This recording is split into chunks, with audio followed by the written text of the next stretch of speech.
Oui, donc comme vous le savez, donc ce projet donc intègre tous les différents ministériels.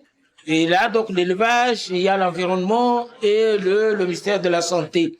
Et donc, nous sommes tous appelés à collaborer parce que tout ce qui est perturbation climatique, tout ce qui est perturbation de l'environnement va impacter sur l'écologie, au niveau de l'écologie. Et comme vous le savez, donc les maladies qui est au cœur de nos préoccupations actuellement, il y a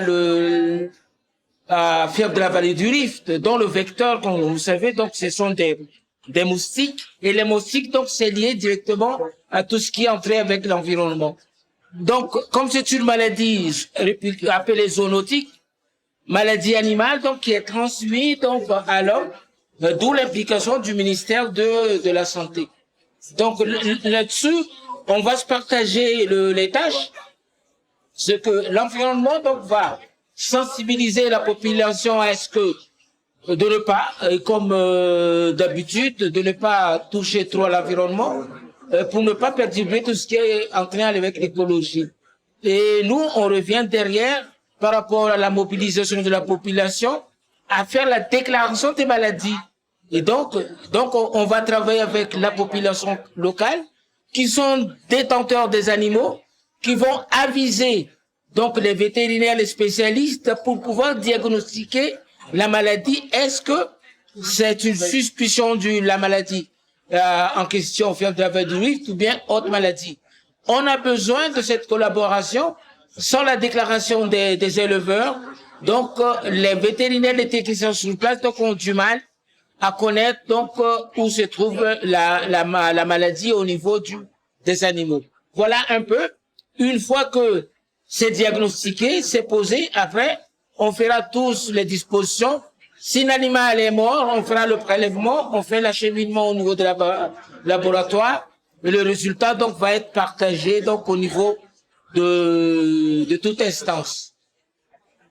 Nous serons trop ambitieux si je vous réponds oui. C'est difficilement à répondre. Mais quand même, on va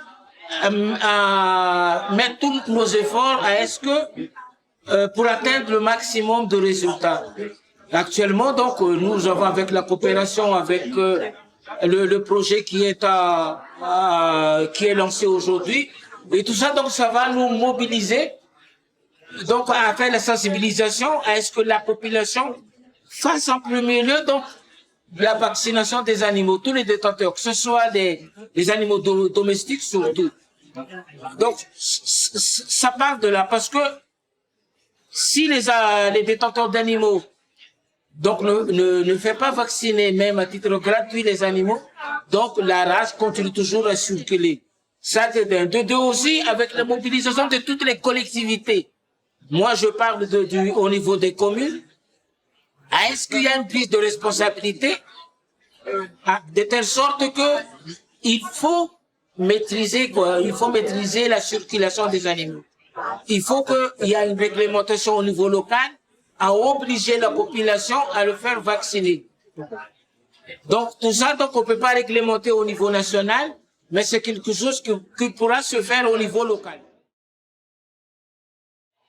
Par un arrêté communal, par une délibération de commune obligeant tous les villageois à faire vacciner, ce sont les chats, ce sont comment on appelle, les chiens. Eux, deux, trois aussi, il faut que nous, ça relève de la compétence du niveau des directions, du ministère. Et là, je parle du service vétérinaire à maîtriser la prolifération de ces animaux. Ce soit le chat, ce soit les chiens. Il faut maîtriser la prolifération. Parce que actuellement, il n'y a pas un programme clair par rapport à, qu'on appelle ça, à limiter la prolifération. Donc, il y a pas mal de méthodes qui est préconisées et pour maîtriser la prolifération. Et donc, et enfin aussi, est-ce qu'il faut qu'au niveau du pays, qu'on puisse organiser une campagne de vaccination nationale. Ça fait quelques années, nous avons lancé le ZDS, le groupement de défense sanitaire.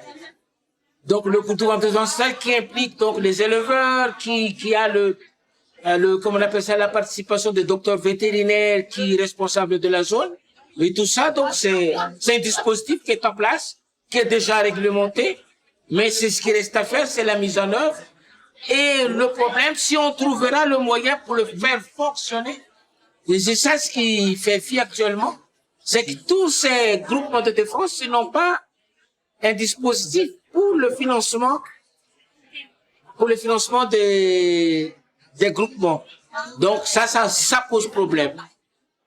Et ça sera donc notre prochaine requête, que ce soit au niveau du gouvernement, que ce soit avec le partenaire, de chercher le financement pour pouvoir financer tout ce qui est l'organisation au niveau local et avec l'implication des éleveurs.